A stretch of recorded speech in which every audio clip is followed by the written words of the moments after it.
Suatu ketika ada seorang gadis. Dan dia memiliki rambut yang indah dan panjang sehingga semua orang yang melihatnya tidak dapat mengalihkan pandangannya. Untaiannya sangat ringan, hanya emas. Oleh karena itu, mereka memanggilnya Goldilocks. Untuk semua kecantikannya, dia adalah gadis kecil yang sangat nakal. Ibu selalu mengizinkannya berjalan-jalan di halaman, tetapi memerintahkannya untuk tidak pergi ke hutan di belakang rumah mereka. Goldilocks sangat tertarik untuk mengetahui apa yang ada di hutan itu. Jadi, sementara ibu tidak melihat, entah bagaimana dia meninggalkan rumah ke dalam hutan. Gadis itu berjalan lama di dalam hutan. Entah dia menemukan beri, lalu melihat bunga yang indah, lalu mendengarkan bagaimana burung berkicau. Jadi dia tersesat di hutan. Dan tiba-tiba dia melihat rumah yang tidak biasa di tempat terbuka. Goldilocks mendekatinya dengan tenang. Saya berjalan berkeliling, tetapi tidak melihat siapapun. Dia mengetuk pintu, tapi tidak ada yang menjawab. Kemudian dia mengetuk lebih keras, dan pintunya terbuka sendiri. Goldilocks masuk dengan hati-hati. 3 beruang tinggal di rumah itu.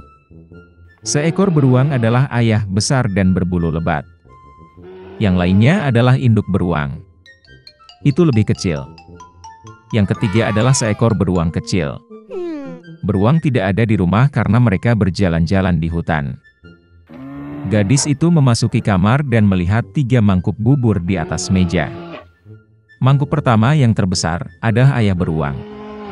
Mangkuk kedua yang lebih kecil adalah induk beruang, dan yang ketiga yang terkecil adalah anak beruang. Di dekat setiap mangkuk ada 1 sendok besar, sedang, dan kecil. Goldilocks sangat lapar sehingga dia pertama kali ingin makan dari mangkuk besar. Dia mengambil sendok terbesar, mengambil bubur, mencicipinya, tetapi buburnya terlalu panas. Kemudian dia mengambil sendok berukuran sedang, mengambil bubur, mencicipinya, tetapi buburnya terlalu dingin. Akhirnya dia mengambil sendok kecil dan mencicipi bubur dari mangkuk kecil.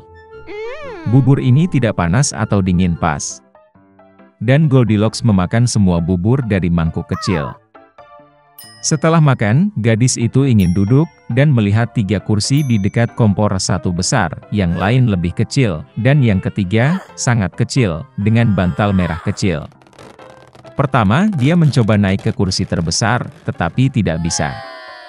Kemudian gadis itu mencoba duduk di kursi tengah, tetapi sangat keras dan tidak nyaman. Akhirnya dia duduk di kursi terkecil, dan kursi itu tepat untuknya. Goldilocks sangat menyukai kursi itu sehingga dia mulai mengayunkannya. Kursi itu retak, patah, dan dia jatuh ke lantai. Gadis itu bangkit dan pergi ke ruangan lain. Ada 3 tempat tidur besar, sedang, dan kecil. Pertama, Goldilocks naik ke ranjang pertama, tetapi ranjang itu terlalu tinggi dan keras. Saya berbaring di bagian tengah, terlalu luas dan lembut. Gadis itu berbaring di ranjang ketiga yang terkecil. Dia tepat untuknya. Goldilocks merasa sangat nyaman dan nyaman sehingga dia segera tertidur. Gadis itu tertidur lelap ketika keluarga beruang kembali ke rumah.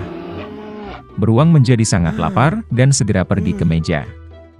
Melihat mangkuknya, Papa Bear sangat marah. Seseorang sedang memakan buburku.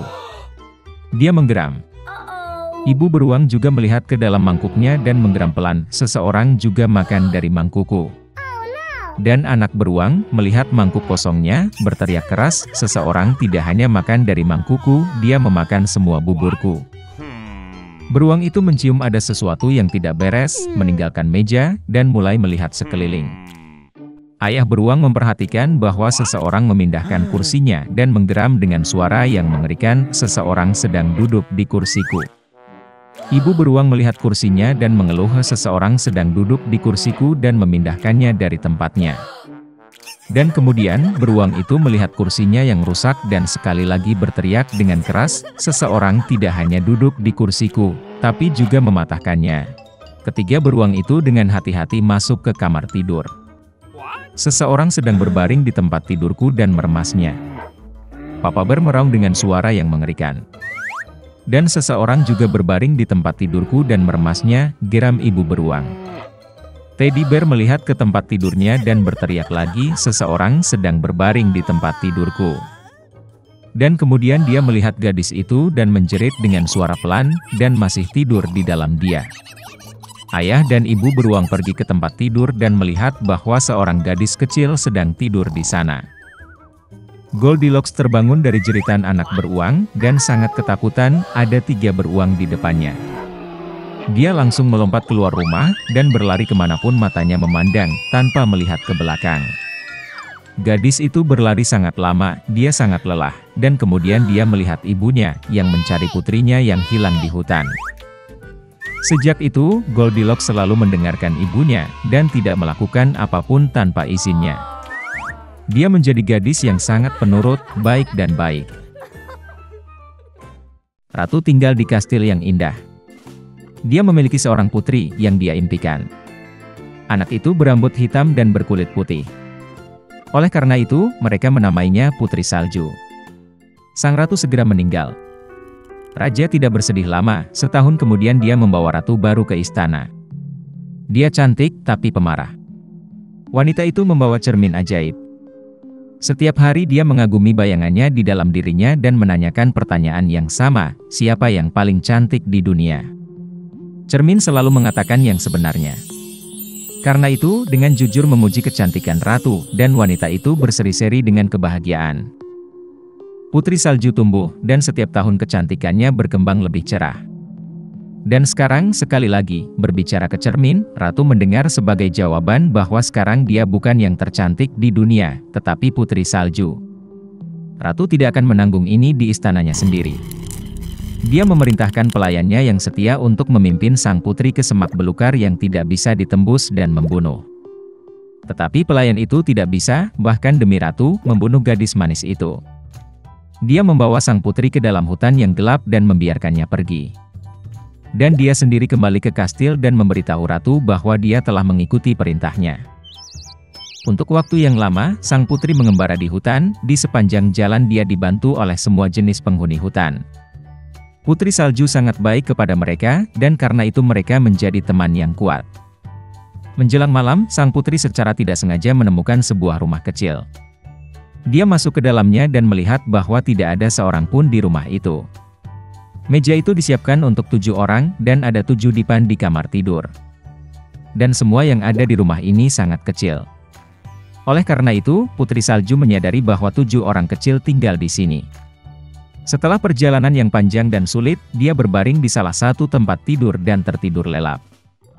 7 kurcaci pulang larut malam. Mereka sangat terkejut dengan kemunculan tamu yang tak terduga. Putri Salju tidur begitu menawan sehingga para kurcaci memutuskan untuk membiarkannya tidur, dan tidak membangunkannya. Pagi telah tiba. Putri Salju terbangun, melihat 7 kurcaci dan ketakutan.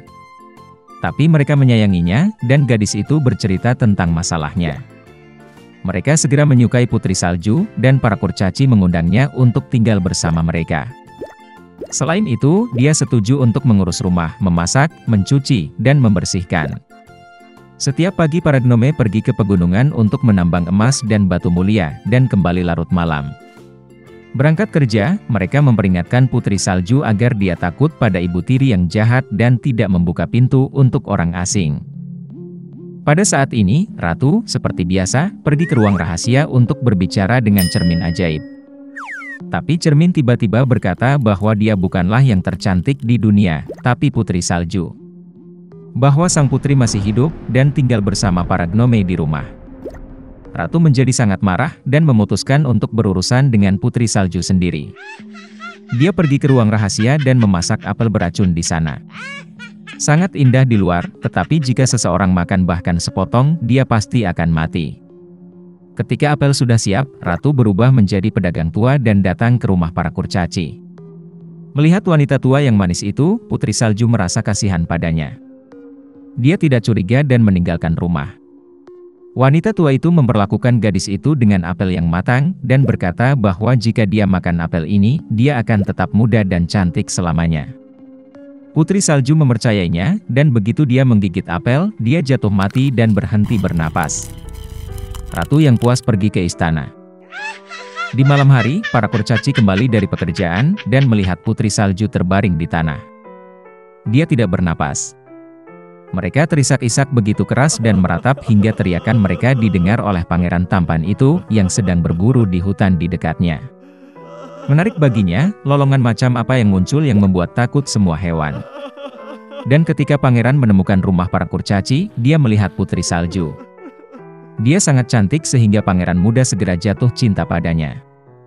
Dia membujuk para kurcaci untuk membawanya ke kastil, karena di sana dia memiliki dokter yang dapat menyembuhkan putri salju.